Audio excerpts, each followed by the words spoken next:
Bear with me. I'm hoping I got all the technology right. So good to see everyone. Thanks for being here, friends, family, political colleagues. Thanks for caring. Have a little bit of notes I'll read off of, but just honored to have so many great people here. I hope that you'll find this presentation interesting. Here we go. Let me pull up the PowerPoint 1 second.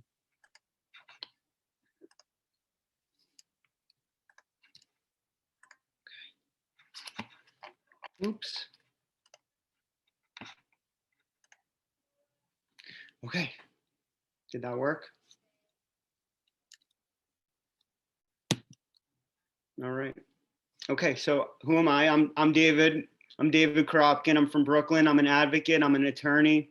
I'm a volunteer with Voters for Animal Rights, and I'm a licensed New York State wildlife rehabilitator. I'm going to go through a few slides about my experience as an urban wildlife rehabber, and then I'm going to pass it off to my colleague and friend Pilar Leon, and we'll take some questions. All right, so New Yorkers love wildlife, and that is why I've brought us together tonight. The secret is out. If you haven't seen recent news about hordes of New Yorkers checking out the snowy owl in Central Park, barred owls, bald eagles, the list is really very long. Just to give you a heads up that my slides, some of them are going to be graphic heavy. You really don't have to read every word. I'm just trying to get the headlines across so you can get an idea of what we're talking about. Celebrity birds, pandemic, raccoon shows. Every day I hear and see more stories about New Yorkers giving a hoot about wildlife in our city, which is a good thing in my view, because wildlife loves New York City and the animals around us are here to stay. Geese, turkeys, coyotes, whales, raccoons, squirrels, deer, and many more species are making their homes in and around New York City. So I want to make sure everyone knows about Wildlife NYC. This is a campaign that was launched to increase public awareness about wildlife in New York City. This that you're seeing is some of the content that you will find on this groundbreaking initiative, and it lays the foundation for promoting education and understanding about urban wildlife in New York City. We're a little bit behind what some other cities are doing, and I think that this program is really important because it normalizes and popularizes ideas for coexistence with urban wildlife, which is something that we've been advocating for really many years. And until not long ago, we didn't have anything like this. So we do now have this great groundwork, but we have to go further and do more so that we can actually protect the wildlife in New York City.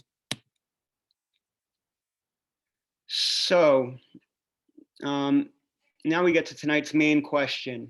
What do you do when you find an injured or sometimes a healthy bird or other animal in New York City? So I will get into the answers here. I'll get into a little further into the presentation, but don't call 911. That's the first advice. There's almost no scenario where calling 911 is the course of action that I would recommend. You can call 311, and we'll talk about that in a moment, where that might get you. In the best case scenario, 311 might direct you to call New York City Animal Care Centers, ACC. ACC will help wildlife. You can drop off injured animals at ACC in Brooklyn or Manhattan when they're open. They'll transport an animal to the Wild Bird Fund or a rehabber. They have a daily transit that they do. In my experience, they're really nice and they work with care. One big problem is when somebody brings in a raccoon. That's referred to in a category called rabies vector species. And even though it's incredibly rare for rabies to transmit from raccoons to humans, something I think it's like once in the past 50 years, state law requires that animal care centers or anyone destroy any raccoon that's captured. They can't be rehabbed and they can't be released in New York City. We're going to talk a little bit more about this as one of the things that we want to change, but certainly ACC is one resource.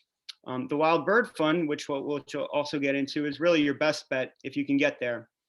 They'll take animals and people bring them, but they don't have the resources to respond to every phone call that comes in from all across the 5 boroughs and beyond. Now we love veterinarians. Problem is, a lot of veterinarians don't know how to treat wildlife.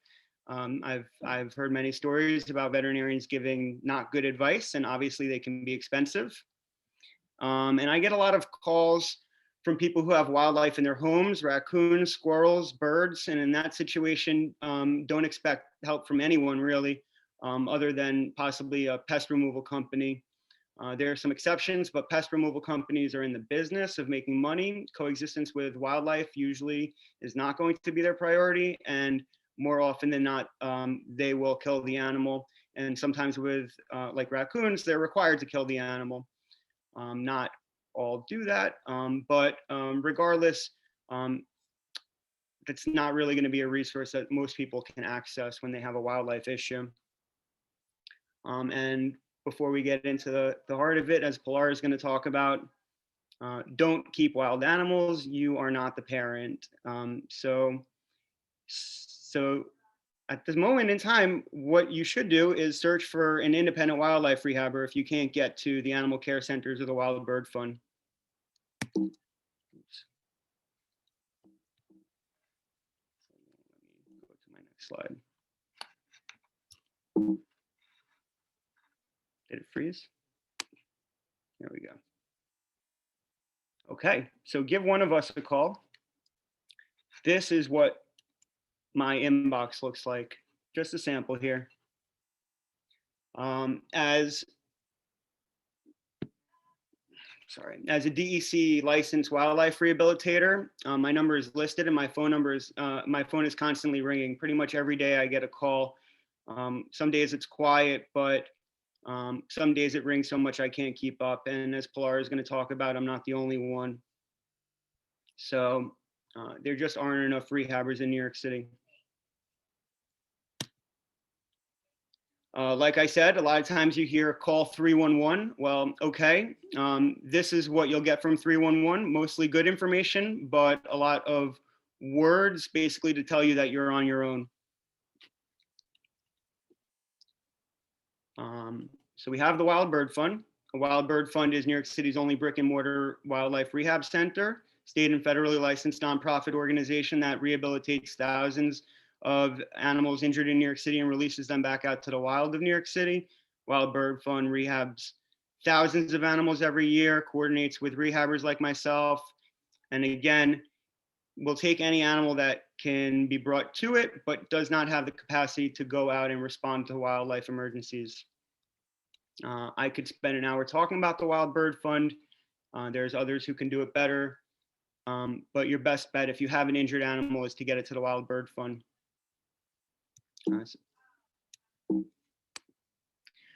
So hopefully everybody knows about the Wild Bird Fund, some of the great press that we've seen over the years. And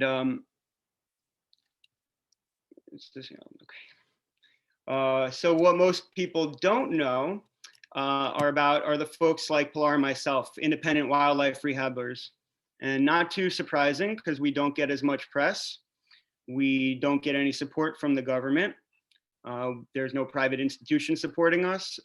It's very challenging work that we do out of our pockets, all of the rehabbers in New York City. So hold on a second.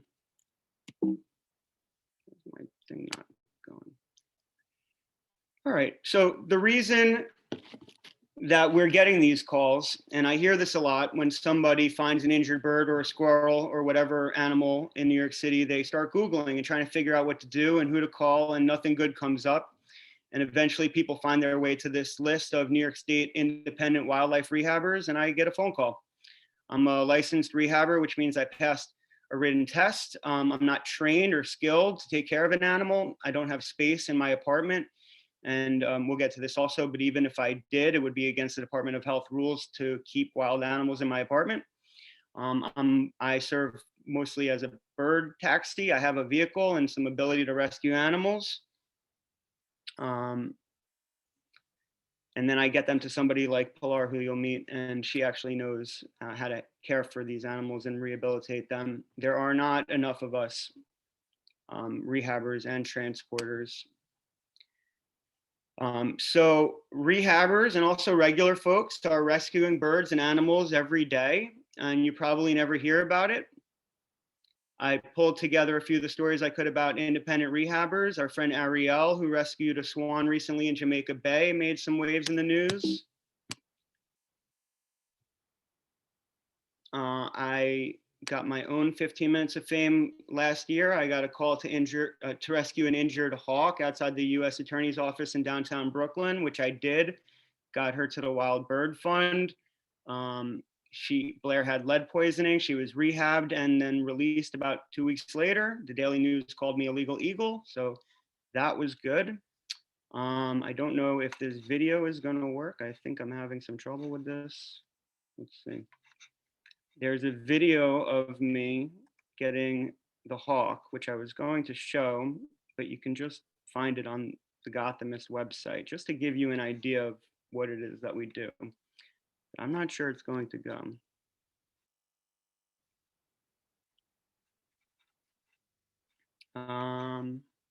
Let's just skip it. I'm sorry, we only have 5 minutes left anyway. So since there aren't enough wildlife rehabbers and there's no one else you can really call, sometimes we get help from the New York City urban park rangers, not always, and generally only when the animal that's injured is inside of a park and their budget just got cut. So that's one less. There's really no one dedicated to responding to wildlife emergencies. Like so many things, this job seems to fall on the NYPD. When police are involved in wildlife situations, I would say overall the results are not great. Few officers know what they're doing when it comes to wildlife rescue, but we have their phone numbers and actually know how to call them when we're in a pinch. When the NYPD rescues wildlife in stories like these, they make good headlines.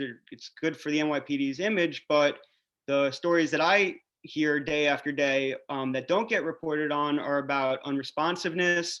When somebody does respond, there might be apathy, incompetence, or aggressiveness. But the real point is that the NYPD is not, and I don't think should be, it's not a reliable resource. It's not the resource that you can depend on. When you call, you might get lucky, but more likely you'll be on the phone for 3 hours trying to get somebody to respond. And nobody has that time to beg and plead for somebody to come out. They also don't respond to wildlife injured on private property. So there's a lot of animals that fall through the cracks here and that aren't being helped that could be and should be. And I think we've also seen many stories where the NYPD getting involved didn't go so smoothly. And that's partially, I think, because a lot of police officers that I've heard from say they're not trained to respond to wildlife emergencies, and yet they're being called on. So I'll say it again, what we need are more trained rehabbers and transporters. Pilar is going to get into more detail about how to become a wildlife rehabber in New York and what it's like to become one. But you take a test through the New York State Department of Environmental Conservation, which is offered once a year. It's a written test. That was when I took it a few years ago. What does New York City wildlife need? All New Yorkers need someone who they can call, who they feel safe calling, capable of responding to wildlife emergencies effectively, responsibly, and urgently. That's really the big thing that we're talking about. I'm just a volunteer and my phone is ringing off the hook, and I'm not the only one. We also need some rule changes. We need a rule change so that independent rehabbers can use their homes like Pilar and others. The New York City Department of Health rule prohibits that. Rabies vector species is a rule. It's a Department of Environmental Conservation state rule that needs to be changed so that we can help raccoons that are healthy and releasable and don't have to unnecessarily kill them. Just planting a few seeds for some of the ideas that we have for elected officials, candidates who are listening, just to think about some funding ideas. Newer expanded brick and mortar facilities, pop-up rehab centers, wildlife ambulance and vet services, and just encouraging people to become licensed and trained rehabbers, and like paying jobs for these people who are New Yorkers. New Yorkers should be, on the payroll, I think. And we need just resources for folks like myself, and Pilar and others who are doing this work independently. And last slide is how can you help? How you can help? Well, all of you, thank you for being here. So you're already people who care about animals and want to do things to help them. So I say on this presentation, support local wildlife rehabilitation efforts, advocacy, education, and outreach. Become a rehabber yourself, and we can talk about that. Volunteer with wildlife protection organizations and rehabber associations, and I would say Voters for Animal Rights, so that we can advocate for laws and funding and protect the wildlife in New York City. Okay, I am done. And I had another minute to do the video of the hawk, but we'll have to put that in a footnote. So thank you, everyone. I hope you found that somewhat enlightening, and Pilar is going to get into some of the weeds that I laid groundwork for. David, maybe after we can do the Blair video. Okay, maybe. Okay, you can get it ready. Okay. All right. How do I do? I don't know how to stop. There we I go. think you stopped sharing. Okay, so I'm going to take the floor.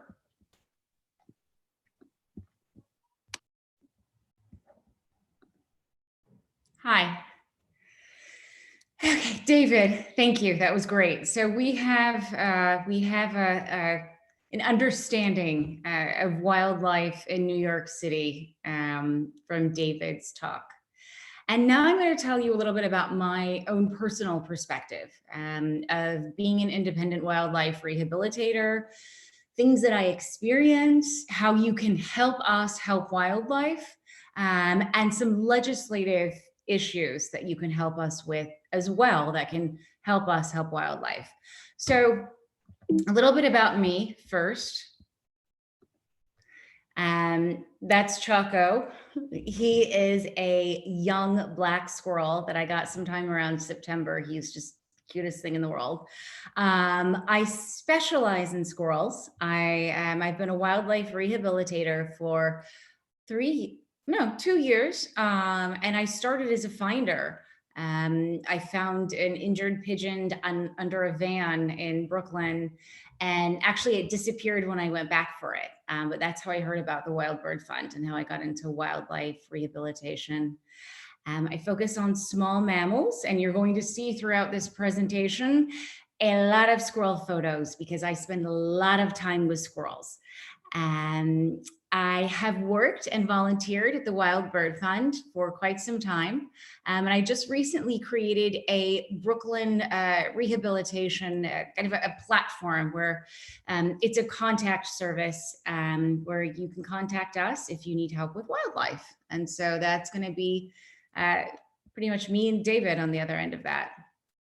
So I'm going to get started with what I experienced firsthand. I have a video of a really special rehabilitation case.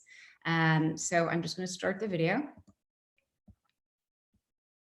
And I just want to help this guy.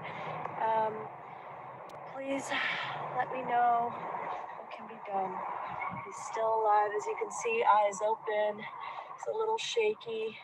He's a little scared. He's been here for hours, as far as I've seen. And oh, he's just not able to move much on his own. Okay, thanks, bye.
So I love sharing the story of Asha because when the finder found her, and the first contact that I had with the finder was, I don't know if she's alive. I don't know how long she has been here. And it was a huge conversation about how she could actually get her to me once we had decided that she needed care.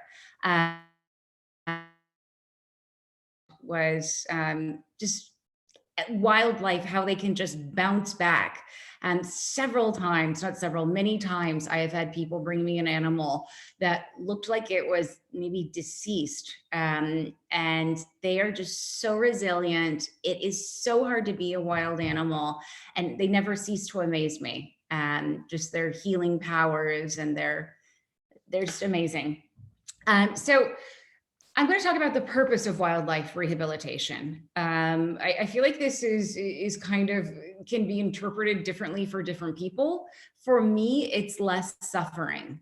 I feel like the impact that we have on wildlife as humans, I want to make the relationship as seamless as possible, just for us to coexist, all being animals on this planet. So being a wildlife rehabilitator, it's that part of it is really important to me, that I'm just making that relationship that much smoother.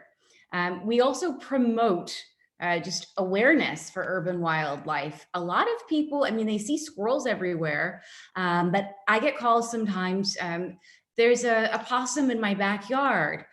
And I'll ask, okay, well, is it hurt? No, it's under my deck though. Okay, well, it lives there, so that's okay.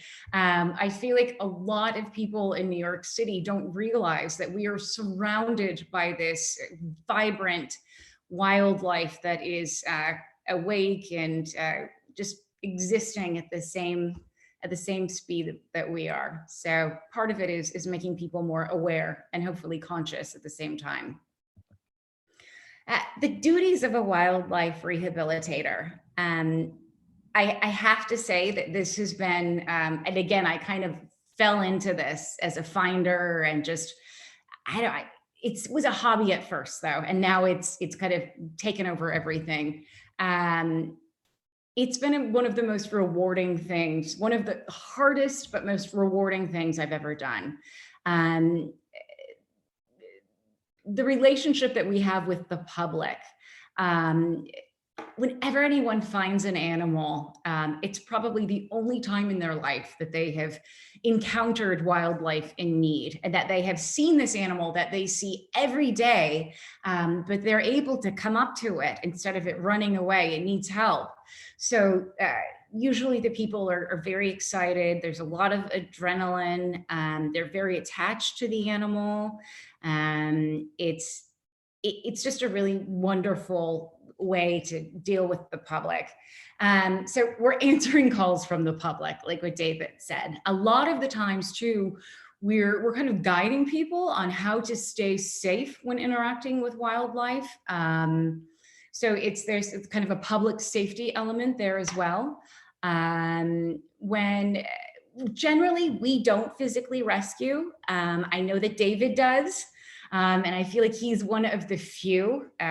It's very difficult to physically rescue. So generally it's just kind of fielding calls. In New York City, independent wildlife rehabilitators are taking the overflow.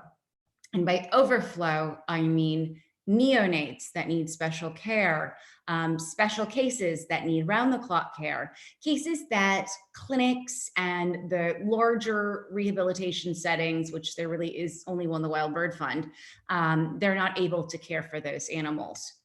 So that's when independent wildlife rehabilitators step in.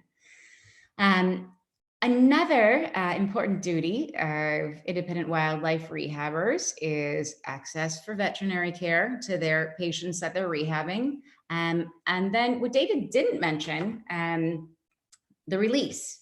So the release is actually a very planned, a very coordinated part of the entire rehabilitation process. We do not just open the door and say, okay, you're on your own, you look good, see you later. Every different species has a different way to be reintroduced into the wild. And I'm still learning, but it is always complicated. It is always, we are very careful. It is a process. So generally the animals have to be in a place where someone can monitor them in a enclosed space, and then we slowly release them into the wild, giving them the opportunity to still come back to the area that we've provided for security and for food and for water. And there is someone there monitoring if they're able to make that change into the wild or not, which hopefully that's what happens, but sometimes it does not. And I should have gone over this in the beginning. The main thing we're doing in wildlife rehabilitation is to release the animal back into the wild. So that's hopefully how it ends with every situation that we're rehabbing. What to do if you find wildlife in distress. So when I was making this slide, I realized it was kind of a lot of don'ts, not a lot of do's, but it's a lot of don't do this. The first thing I want to suggest is you really need to confirm that the animal needs help. One of the very common disposition terms that we use in wildlife rehabilitation is inappropriate human intervention. And that can mean many different things, but it is one of the most used dispositions in wildlife rehabilitation. This means that a very well-meaning human pulled that animal from the wild for care when it really could have just stayed there. It didn't need it. So confirm that the animal needs help. Find a good source online. We're going to have resources at the end of this presentation that you can kind of keep handy. Some ones that we recommend. Call a wildlife rehabilitator. I know that David and I know several other rehabilitators that always answer their phones, and ask them, does this animal need help? Once you've decided that the animal needs help, containing the animal, first, be careful. Make sure you don't get hurt. Second, make it the least traumatic experience for the animal as possible. I always recommend doing it like a spider and kind of covering the animal with a box and then sliding something over. Do not try and catch the animal. That never ends well. You're probably not going to catch it. And if you do, it's going to be traumatic for both of you. And I feel like those are the times when I've been bit the most, is when I try and catch. Cover like a spider. Once you've contained the animal, darkness is a really, really good way to soothe the animal. They feel safe, and we want to avoid the animal being stressed. A stressed wild animal can suffer from something called capture myopathy, which is actually a disease. It's a disease-associated syndrome that can cause them to be very ill later, to die. The stress actually can kill them. So just remember also that these animals, if they seem like they're not scared, they are scared. They're pretending that they're not. That's what prey animals and wild animals do. So after you have contained this animal, we have confirmed needs help and is in a safe, quiet place, it's best not to give the animal food or water. Please don't. I'll go into that a little bit in a minute. And get the animal to a wildlife rehabilitator as soon as possible, like 5 a.m. the next morning, drive that night. The best outcome occurs when the animal has reached care as soon as possible. I love this quote. You become responsible forever for what you have tamed. And I have had to remind myself of this in my own wildlife rehabilitation habituating animals or making them comfortable with humans is a death sentence for them. That includes feeding animals, just taming wild animals in general. Wild animals have to stay wild. It is in their best interest to stay wild. So this is one of the major things you can do to help wildlife. This kind of leads me into further talk about avoiding inappropriate human intervention, because kidnapping wildlife, which is taking the young squirrels or nestlings when actually they don't need help, is something we encounter quite a bit from well-meaning individuals. And this picture right here shows a gray squirrel actually retrieving her kit from who knows what the stressful situation was. But gray squirrels actually usually keep 2 nests. And if something goes wrong in one nest, they've got a second home to bring their kits to. So they're gonna wait till they feel like it's safe, and then they're gonna come back, get that baby, bring it to the new home. So if they are alive, they are most likely coming back for that baby. So what we recommend, and I have resources at the end of this presentation to show you exactly how to do it, but we recommend that you safely put the baby like in a little basket and just kind of monitor where from afar, and the mother will usually come back for the reunite. Again, do not give the animals food or water. Improper feeding of neonates can cause permanent neurological damage, and it can also cause aspiration pneumonia, which baby season is about to start, and we see it several times during this season. Wild animals make awful pets. I just have to put that out there. It's just something to remember because, again, it happens often. The current state of independent wildlife rehabbers. So a lot of people have not heard of us. I think a lot of people, like David said, they think that we are a city provided service. We're volunteers. We are people that have learned on our own, and there's no wildlife rehabber school. Anything I have learned from the wonderful rehabilitators at the Wild Bird Fund, from Rita, from Phyllis, from Eugene, or just from other wildlife rehabilitators in the city. Currently, there are only 3 to 5 of us that are taking animals, which is a really small number when you think about how many people are in New York City. And maybe about 10 years ago, we had 30. People are retiring. I'm not sure. It's a very expensive volunteer service that we provide to the city. It's extremely time consuming, which I'm going to go into in just a minute. And it's also just emotionally draining, while it is also rewarding. And last season,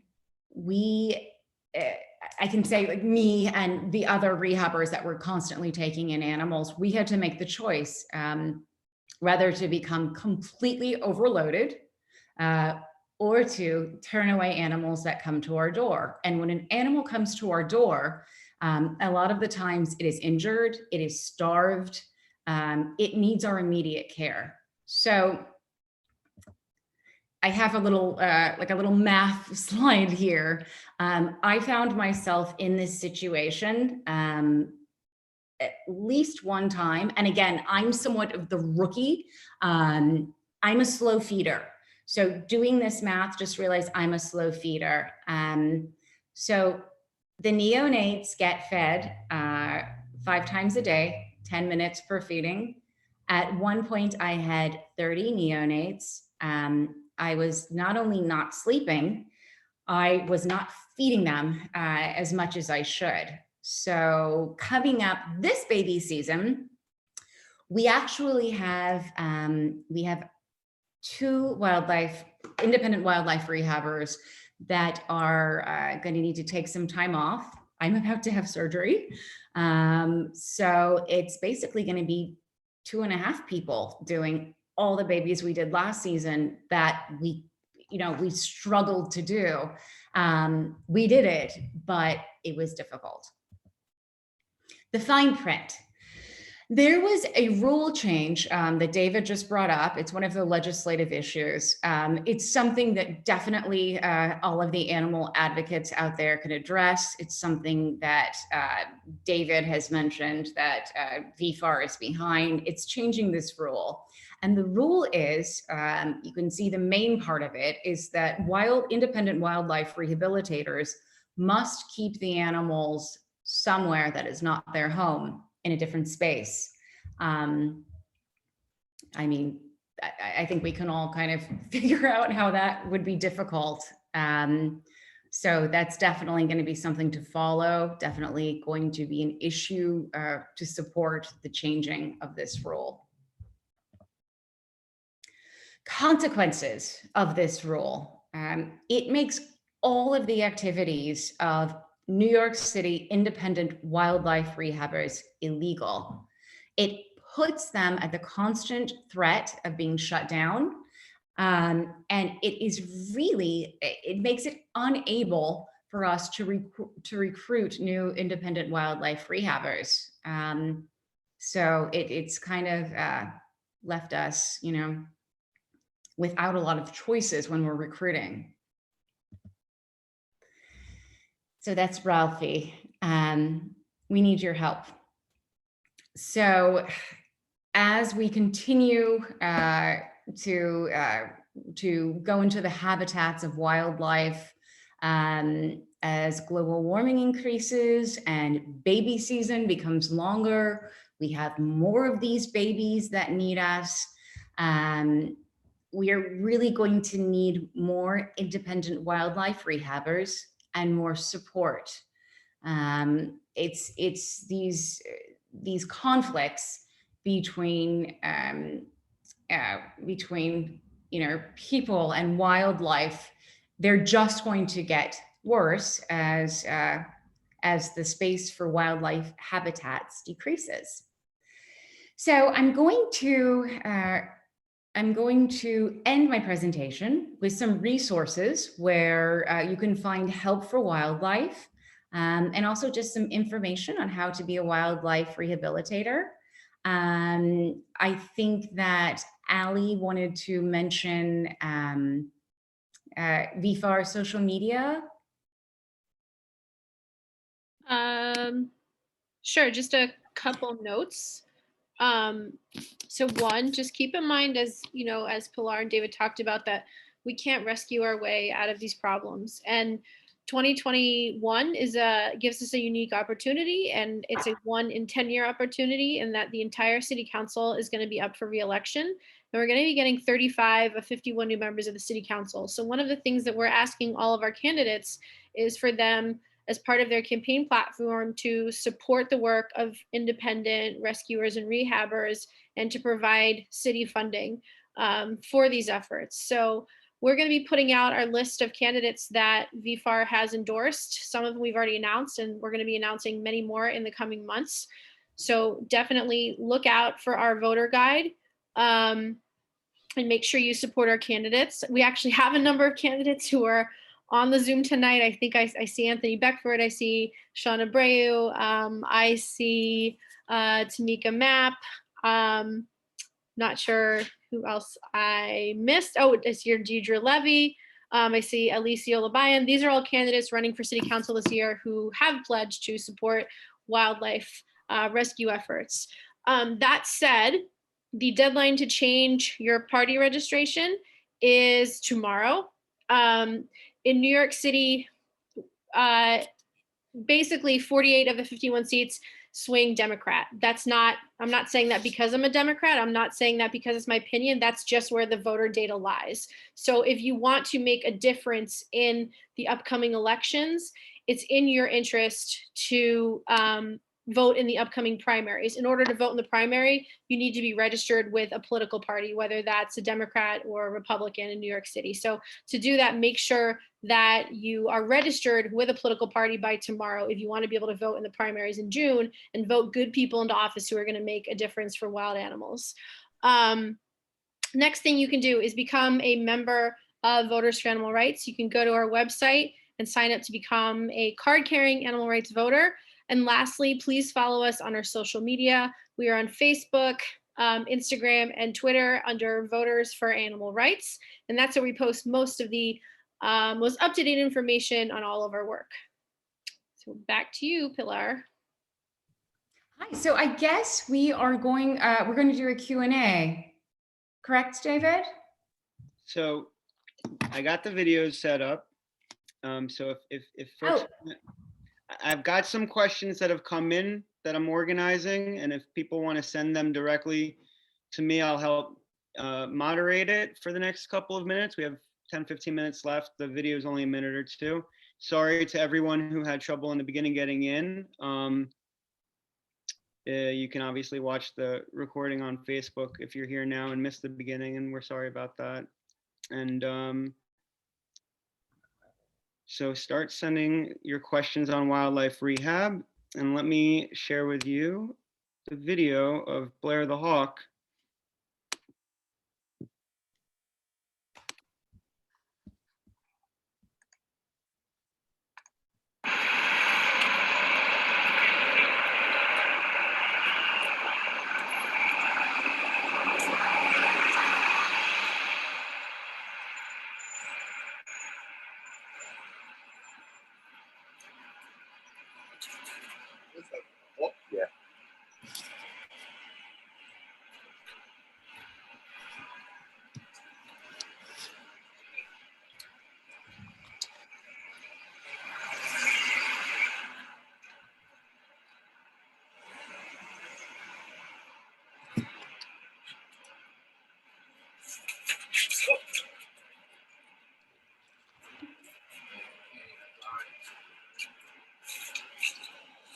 Yeah.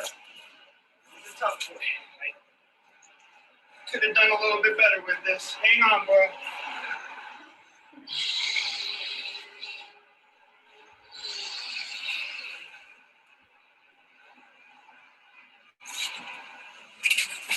Oops. Oops.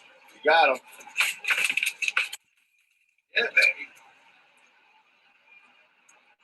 Okay, it is what it is. Let's go to the Wild Bird Fund. Cool. Come on, brother. Say, what the fuck?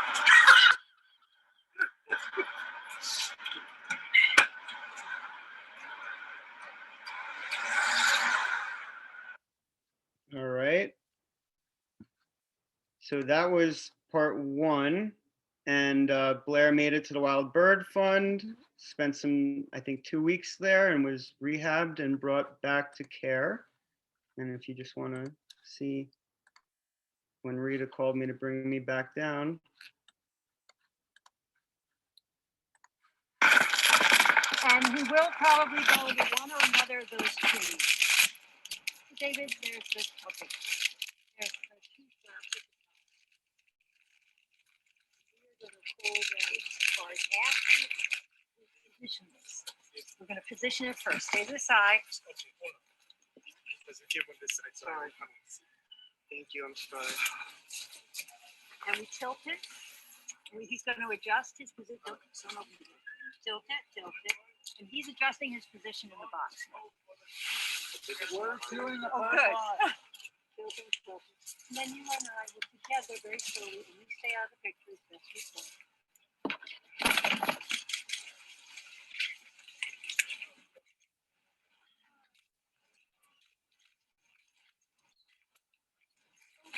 Can't see him anymore. You still see him? Yeah. He's landing. All right. So that was Blair's big day. Mine too. I was very excited. All right. So let me pull up some of these questions.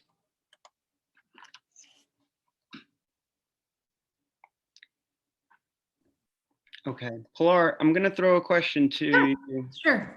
Let's see if we can get through some of these. About not feeding injured wildlife. What do you do if you can't get the animal to a rehabber on the same day? Should you give them water or food if you do your research? No, it seems so counterintuitive not to give food or water. But I have recently had, probably just in the last 3 weeks, 2 animals pass away. So when you haven't had food, or when you're starving or really ill and you can't eat, your organs pretty much start shutting down. So if you give an animal that is in that state water, its system is just going to collapse. It's this very slow warm up. We give subcutaneous fluids. It's a very slow, calculated process to hydrate or give these animals food. They will die if you just. So no, it's don't. And online, it's best just to not. Warmth and quiet. Darkness is the best thing for them. Also, there's one more thing. If you put like a water dish in their carrier or where they are and just think, okay, they can help themselves, a lot of times they spill the water on themselves and it lowers their body temperature. And then that also, it does them in if they're on the verge. So. Okay. Allie's going to put my email in the chat. I'm getting a few questions about how to become a wildlife rehabber, which is exciting. It's coming up, the test. I want to put together an email for everybody who's interested in that information. So if you could just take my email down and send it to me, because it's hard to tell by everybody's Zoom names. But if you email me, we'll put together a list and get that info out so we can get some more rehabbers in our ranks. Our friend Tamika Map asks, how can we get our youth involved? You can go for it, Pilar. Gosh, okay, sorry, me too. I wish I would have gotten involved when I was in my teens or just, my early teens. I would say volunteer at the Wild Bird Fund when all this COVID kind of ends. But also parents do it. One of our parents do it. They're wildlife rehabilitators for their children. One of our main wildlife rehabilitators in New York City started doing it because her daughter was really into animals. And now it's, she's one of the most experienced in the city, but it's a really good way. So the parent can start rehabilitating and kind of expose their children to the animals and the people that they deal with. Beautiful. Okay. Are wildlife rehabilitators funded in any way whatsoever or reimbursed for any medical costs or other needs? In case this wasn't Laura. No, no, no. And it's no.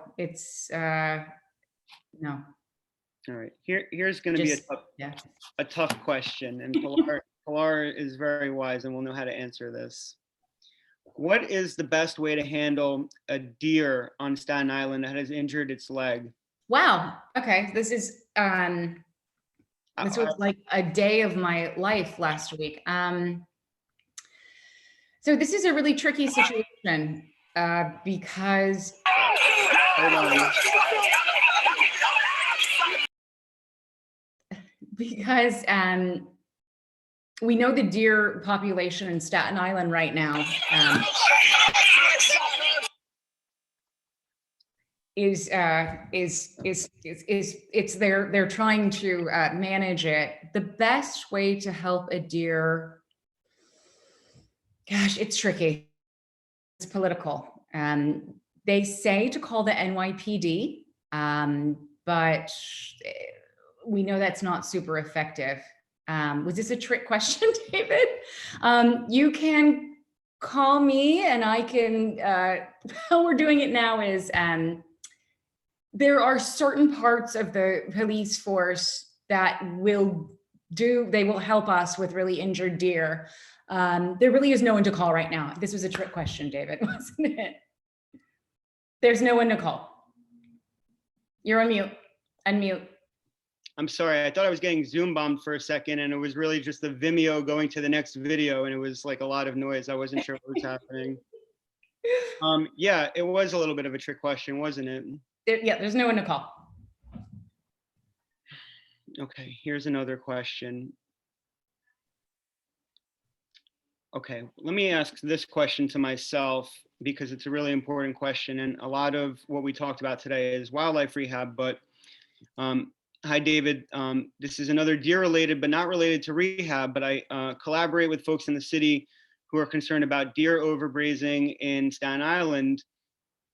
People are looking for quote unquote solutions, and I'm hoping it doesn't come to a controlled hunt. Does anybody have suggestions? So yeah, I mean, I think this is probably, I just wanted to address it, and I don't think this is going to be really something I can answer in 1 minute, but we should have more events so we can talk about coexistence with wildlife. Government policy hasn't always favored coexistence and prioritizing non-lethal management to try to address the issues that are consequences of having a lot of people and wildlife in the same space. And you know, without getting too much into it, because I have some issues with some of the folks who are calling for a controlled hunt to protect the forests, and there's a lot there. But what I would say is the non-lethal program that the city has been doing for several years, the first of its kind anywhere, seems to me to be highly successful. It's definitely not perfect, but the population is stabilized, if not reduced, if you judge from recent counts. I don't think killing some portion of the deer, just like killing some portion of the geese or turkeys, was ever going to resolve that issue. We fought because they wanted to round up and kill turkeys on Staten Island. They did that 5 years ago. Guess what? There's still turkeys on Staten Island. The geese were being killed in our parks because of concerns about air safety. You know, thankfully we still have geese in our parks, and there's been no second repeat of the Miracle on the Hudson because they involved migratory geese that were flying at 3,000 feet from Labrador, Canada in the middle of winter. So anyway, it's a lot more than I would answer, but I would just want to say that these are all kind of issues that I am very passionate about, and think that you know, we're on the right path to having a city where we can coexist with a lot of different species. And it's not going to be an easy battle, but that's what I think we should be trying to do.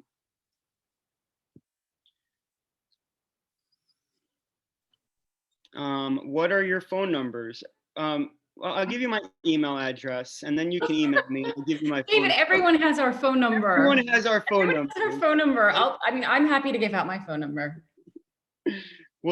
I will text you my phone number.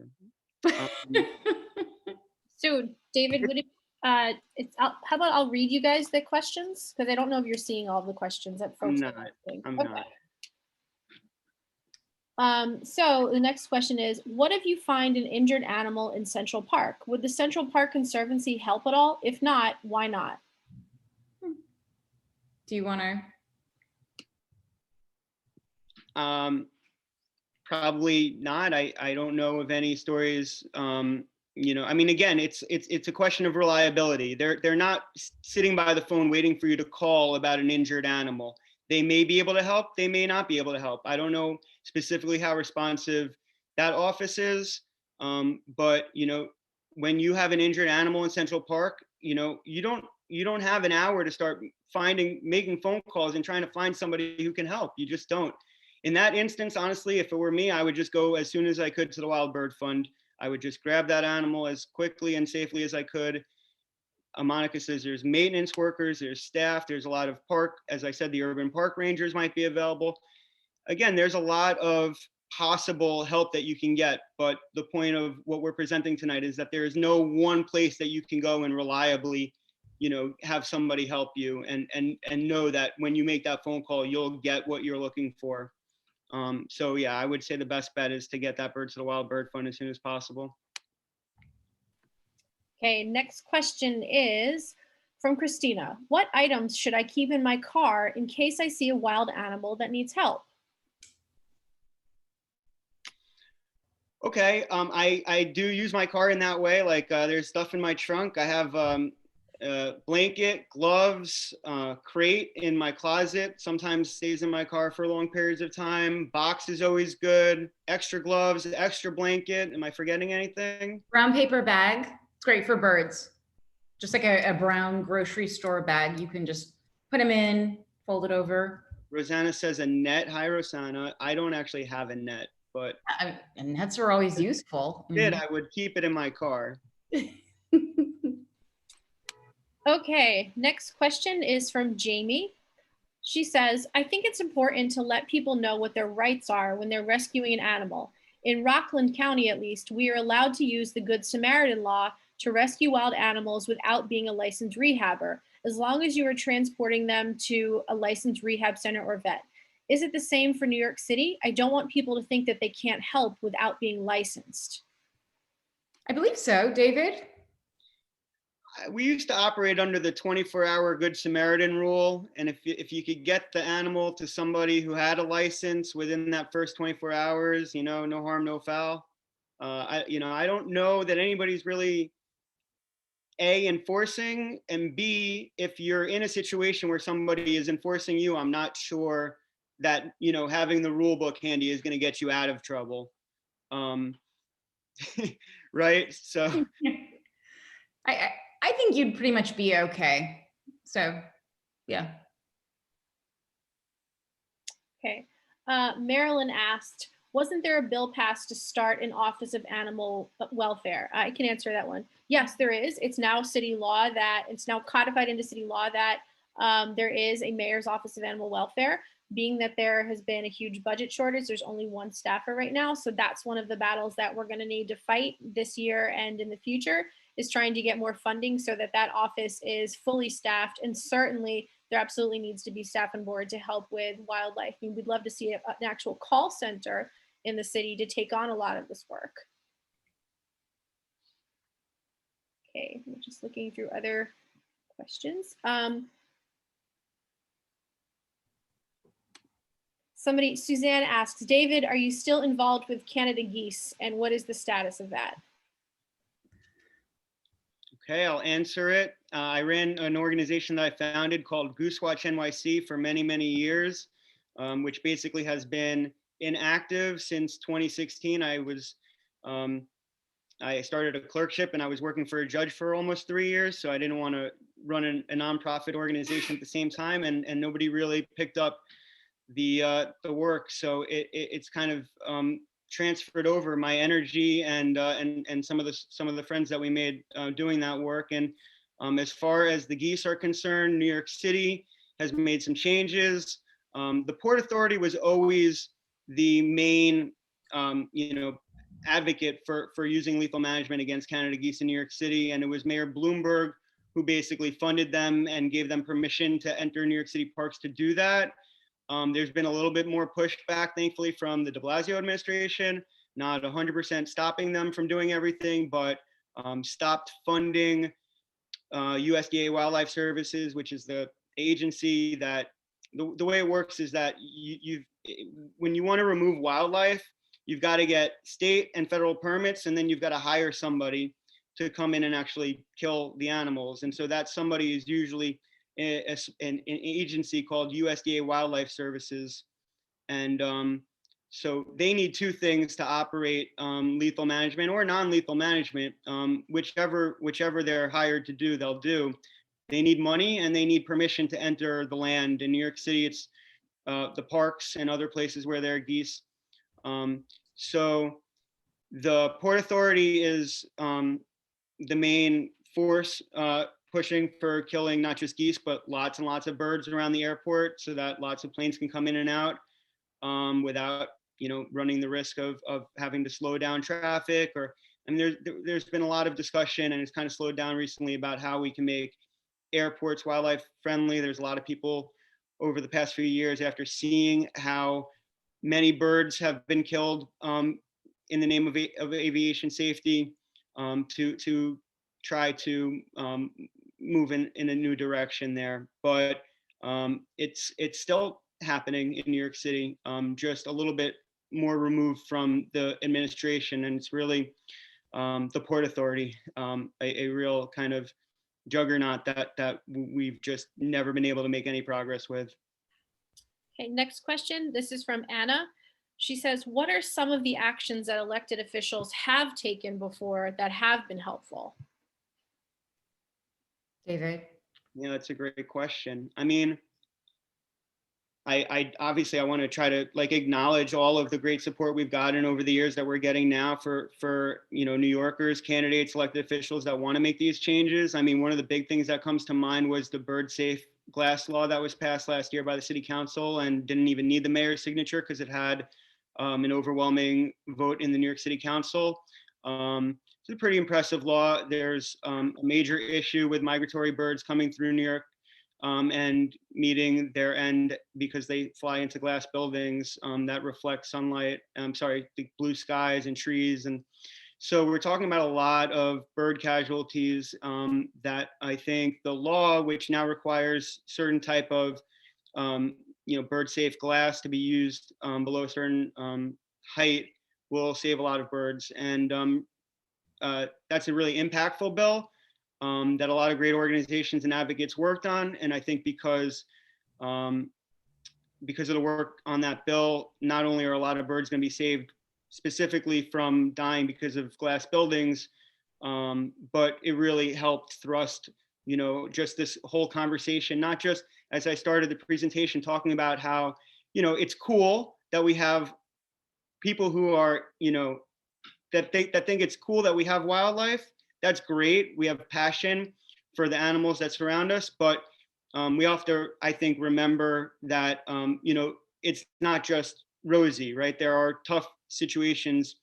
And so that conversation, I think, is starting to happen in that bill. We're addressing a really serious situation for birds, and I think expanding the conversation for how New York City can be wildlife friendly and be a place where people can coexist with wild animals. Next question is from Kirk. He says, is there a way to engage with well-funded organizations like the ASPCA and the Humane Society of the United States, who say they help wildlife, to get them to fund the efforts of independent wildlife rehabilitators? I'm happy to take a stab, but go for it, Pilar. I wouldn't know. I mean, is there a way, David? Well, my feeling is, I mean, believe me, I'd be happy for any funding, but I don't think the onus should be on a nonprofit organization for something, I mean, this substantial. I mean, if the money is coming from the city, that would make sense. I don't know, it's a private nonprofit. I'm not really sure what obligation nonprofits have. This is something that, everyday New Yorkers are encountering and dealing with. And I'm telling you, I'm getting phone calls every day from good-hearted New Yorkers who just want to do the right thing. It's not right to place the responsibility on a national nonprofit just because they have a lot of money. I'm not rejecting that money at all. I'm welcoming it. I've just never had that conversation because really I think the focus should be on the government that we have locally, state, and federal. All of these, I mean, we're in a tough situation, and I'll just say this more globally, and I don't mean globally, but just big picture. Our views and attitudes towards wildlife are much different than they were 10, 20, 50, 100 years ago. And New York City is thinking, in my view, towards the future on how we, deal with how we're going to coexist with wildlife. New York State is way behind. Every other state is way behind. And the federal administrations like Fish and Wildlife Service, I mean, they're like, operating under a conservation model that's like 100 years old. I'm not, what I'm saying is locally in New York City is where we have, I think, the opportunity to really push this conversation forward and lead. Anna asks, how often do you have to renew a rehabber license? I think I'm coming up this year. It's been a couple of years. I have to file paperwork every year. It's not really it's not a great system. Nobody's ever checked up on me. But I think I'm going to find out this year that I need to renew. Bonnie asks, do you try to release the animals in the same area where they are found? Question. I'm going to take that one. So, being that we are in New York City, Bonnie, it is actually illegal for us to release our animals in New York City. It's also depending on the animal. I deal mostly with small mammals. I think birds are one thing, but small mammals with all the rat poison. And then the worry that because they have been raised from a human, that they could fall into habituation. They could, even though we try not to do that, I never release my animals in the city. And I know that the other wildlife rehabilitators that deal with mammals, they don't either.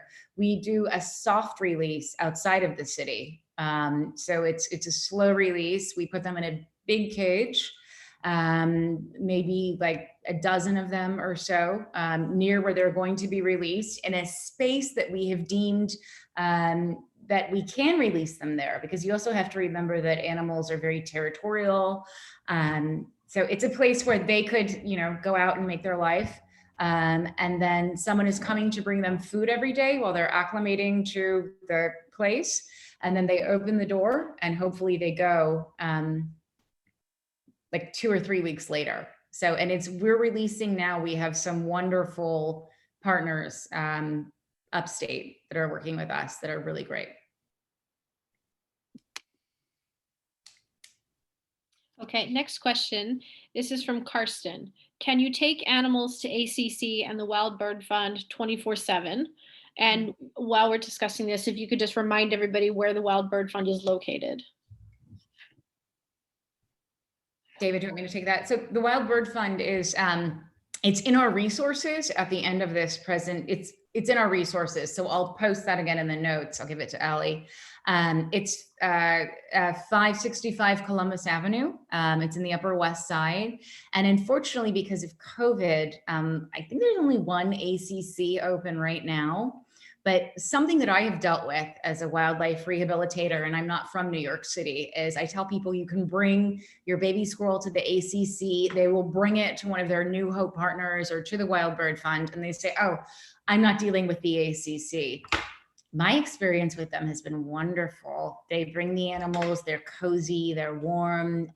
They do a great job with wildlife. Lori asks, do you need a rabies vaccine to work with wild animals? David, do you want me to?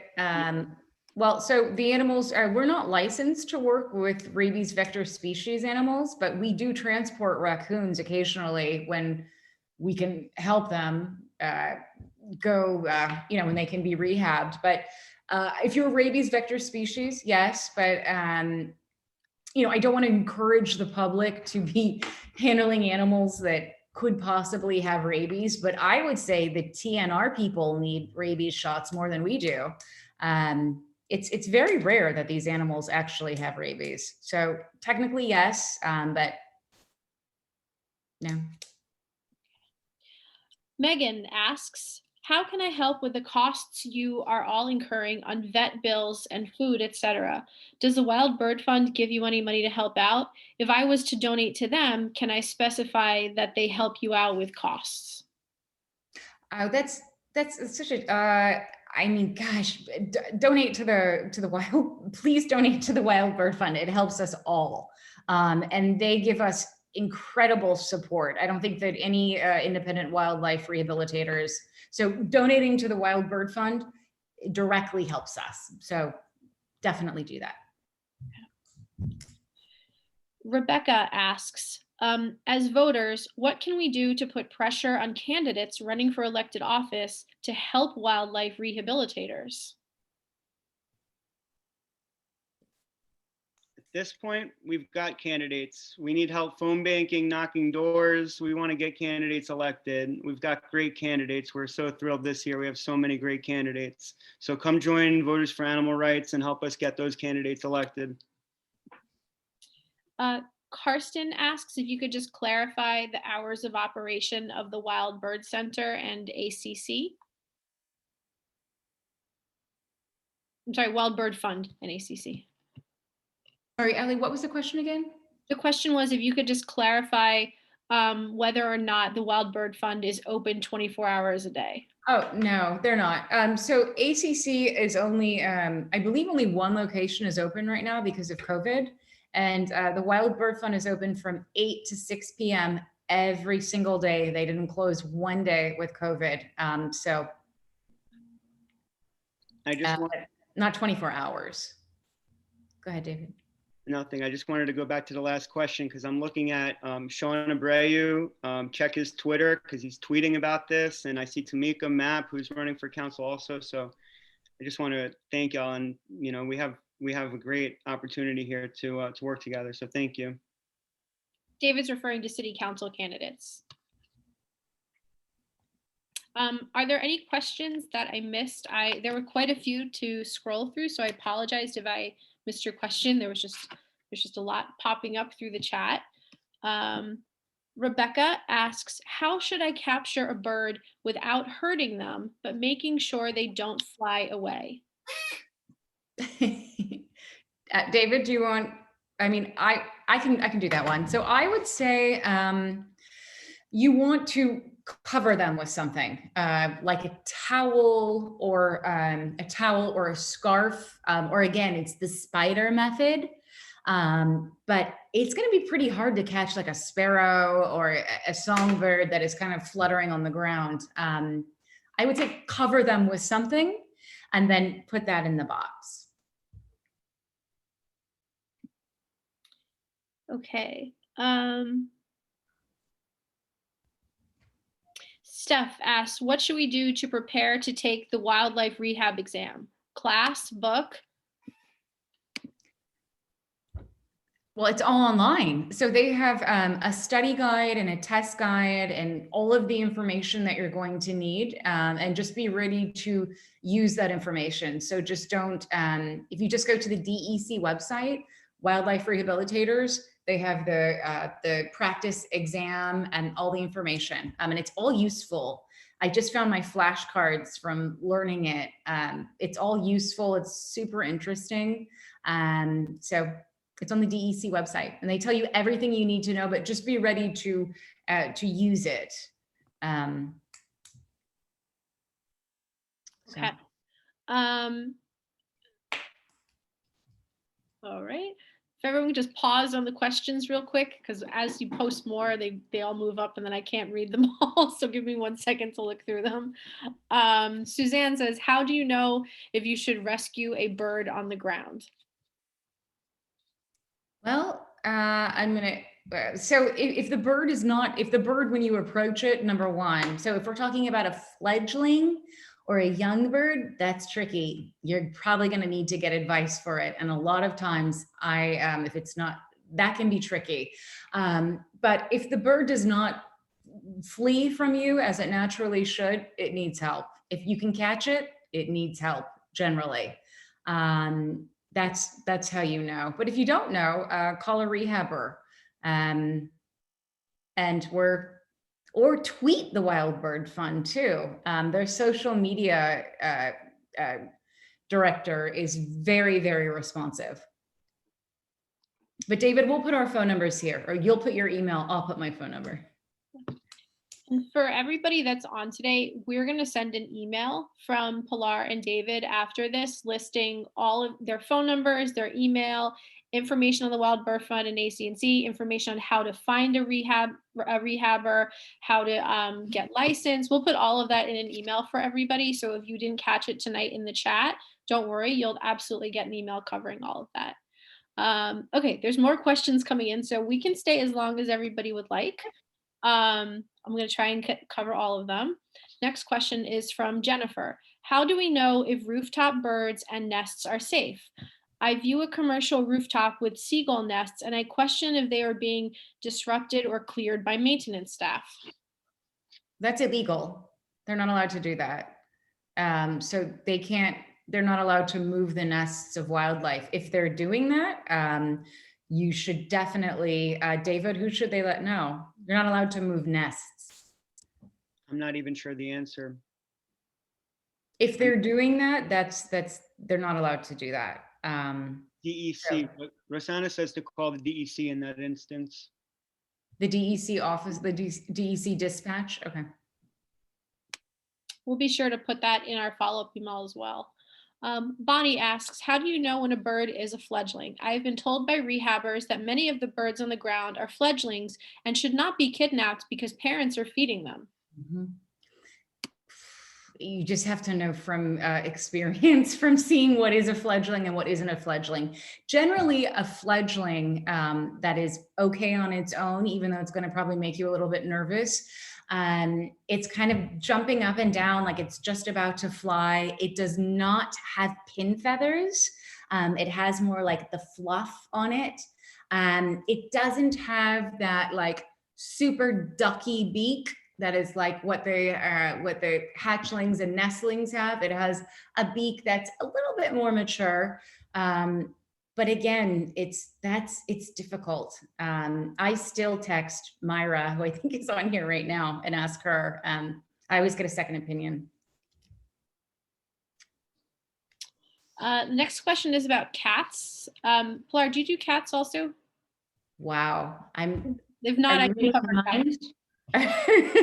Cats, I don't do cats. I have very strong opinions on cats being just free roaming cats, though, are yes. Okay, I just didn't want to step on your toes. I can cover this. I can cover the question someone had about cats if you want, but I didn't know if you covered cats. Sure. Okay, so Rebecca asks, do you happen to know what to do about cats? I never know if they're strays or runaways or if their owners just let them out and if they need my help. That's a great question. I do TNR in my neighborhood in Brooklyn. I know Samantha on here also does TNR. There's lots of folks on here that do TNR. What I do when I see stray cats in my neighborhood is, first of all, I feed in my front yard and my backyard every single day. And I have feeding stations and I have shelters out there. Even when I don't see cats for a while, I still feed and have shelters out there just so that way there's a place for them to go. And it's somewhere that's consistent. What I usually do is I observe for a week or so. If it's a cat that just comes by one time, then it's more than likely that is someone's cat that just happened to get out, or it might be a cat that's passing through to go to another colony. But if a cat consistently comes to my yard over and over again, and they do not have an ear tip, and I can see that the cat still has their testicles in place, or they have a huge head full of hormones, then I know that that's a cat that needs to be spayed or neutered. Well, when it's a big head, it means it's a guy, so it means they need to be neutered. So what I recommend to folks is to get certified as a trap, neuter, release volunteer. And when you do that, you're then allowed to use the ASPCA's free TNR clinic, which means spay, neuter, and vaccinations are free of charge, which is an awesome, awesome resource to have, because as you can imagine, when you start TNRing 5, 10, 15, 20 or more cats a year, it adds up. So it's great to have that as a resource. So you can check out Bite-A-Wee or Neighborhood Cats in the ASPCA and just search on Google for NYC TNR certification class. I know there's some classes that are coming up in March and April. Those classes will answer all of your questions about how to figure out if this is a street cat, if this is a feral cat, or if this is a friendly cat that just got out of their home. But that's a whole other conversation that I could talk about for an hour. But we'll definitely include some links to that in our follow-up. And you guys have my email. You can always email me about feral cats as well. Okay, I'm gonna look through the questions.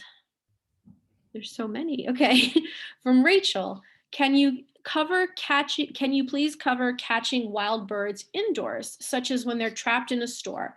I've used a flashlight to lure them to a bright spot after I turn the lights off, and a light cloth to cover the bird and get it into a paper bag or box without handling it much at all? Okay, I'm sorry. So it sounds like you have it down. Birds in stores. There. I mean, I think they're. I think that's kind of. I think they're on their own there. A lot of the times they're living there, so that may be their home. But it is very difficult to catch songbirds. David. Yeah, I just rescued about a month ago. I got a call from Park Slope. Somebody had a bird in their fireplace and in their living room. And so it wasn't that easy. And it involves like closing the room quarter by quarter and just narrowing the space that the bird had. And then once there was a very small amount of space left, putting a box and a sheet as deftly as could be done to get the bird in the box, and then brought the bird up to the roof and he flew away. So it wasn't much of a rescue, but he got him from inside to outside. So that's how I did it that in that instance. And I didn't have much to work with, but. Suzanne asks, how do you know if you should rescue a bird on the ground? I think we might have covered this one. We can just sum up again. If it doesn't move away when you approach it, to me, that's the best indicator. If it doesn't move away, if it's limping, or if you can see a wing is kind of hanging off, if the posture is off. Samantha says, just a quick note, the Wild Bird Fund opens at 10 a.m., not 8 a.m. Thanks, Samantha. Okay, noted. And Joyce asks, is there a need for raccoon and possum rehabbers? I'm doing possum. Opossums are. They keep the rehabbers very busy. I just started doing opossums, and it's like they're these little magical. They're amazing, but still very mysterious little animals. Raccoons, there is no rabies vector species rehabber in New York City. So if you are a raccoon and you get into trouble, it's a one-way road. And that is something David and I really want to talk about at some point in the future. Raccoons, there is no legal place to take them where they won't be destroyed. So. Okay. Similar topic, Jilly asks, what do you do if you find an injured raccoon in a park where they have just issued a rabies warning? They might or might not have rabies. I would be worried about the city just killing them because they suspect rabies, even if they are just injured and just need some help. Again, raccoons, if raccoons get taken by ACC, they're euthanized. So yeah, they are 100% always euthanized unless someone takes them to a rehabber outside of the county, which is illegal. So being a raccoon in New York City it's a really bad thing to be. And just to clarify what Pilar said, when we say that AC&C is euthanizing raccoons, that's not at the fault of AC&C. It's because state law requires them to do so. I mean, we've heard many times from AC&C staff saying, please do not bring your raccoons here because we are obligated by law to euthanize them. We are breaking the law if we do not. So don't put the blame on AC&C. It is our state laws that need to change. Okay, next question. Julie says, sounds like the Wild Bird Fund treats more than just birds. Is that correct? Oh gosh, yeah. They see they will help you bring a rabies vector species to where it needs to go, but yeah, they see all kinds of wildlife, groundhogs. They do see squirrels. What else, David? Yeah, absolutely. Turtles, frogs. They'll help you with pretty much anything. So it might not be able to stay there, just not domestics and not rabies vector species, or moose or deer. That was a joke. Rebecca asks, what exactly does being an independent wildlife rescuer allow you to do that you can't do without being a certified IWR? Well, I just got the license with a couple of other advocates because we were trying to protect the geese, and just by advocating for them and being in the park, it was just one injured animal after another, and our our our efforts expanded, and we were trying to rescue animals, ducks that had fishing hooks in their mouths and wrapped around them, and that was 6 years ago. We didn't know what to do, so we got licensed so that we knew that uh, you know uh, we wanted to be able to help these animals, and that if we didn't have a license, it would be one more way that they could stop us from helping the animals. So um, I'm not sure there's anything that I actually do because I don't rehab animals. I don't actually provide the kind of care that the license really speaks to be honest. I think I learned a lot becoming licensed, and I'm on the list, which means my phone number is listed and I get a lot of phone calls. So that's one big difference. But I'm just a transporter more than a rehabber. So I'll let Pilar answer the second half. I'm sorry, what was the second half again? So it was, what can you do with a license that you can't do without a license? Okay, so well, you can rehabilitate native species. It's just the class 1 license. I wouldn't say that it gives you a lot of you can't do migratory birds or birds that are under the Migratory Bird Act, but you can do a lot of the native species that are in need of the most help. I mean, I get mostly squirrels and pigeons. That's pretty much mostly the calls that I get. David, no? Mm-hmm. So. Okay. Next question is, do I need to worry about birds in subway stations, or do they generally know how to get out? I think I think they're probably, I think that a subway station is actually probably a really good place for a pigeon or a bird to be. I wouldn't worry about them. David? Unless they're injured, probably just think they're doing okay. Okay, thank you. And last call, are there any questions that I missed? Last chance to post them in the chat. I think there were a lot of questions that we didn't get to, and maybe won't be able to tonight. And I see some emails coming in, so I'm glad that we've gotten this ball rolling, and hopefully we'll be able to have many more conversations. Okay. Well, I don't see any other questions in the chat. So just as a reminder to everybody, please follow us on social media, on Facebook, Instagram, and on Twitter. And also keep your eyes open for your inbox, where you'll be getting an email from VFAR where we're going to have all the resources listed that we talked about today.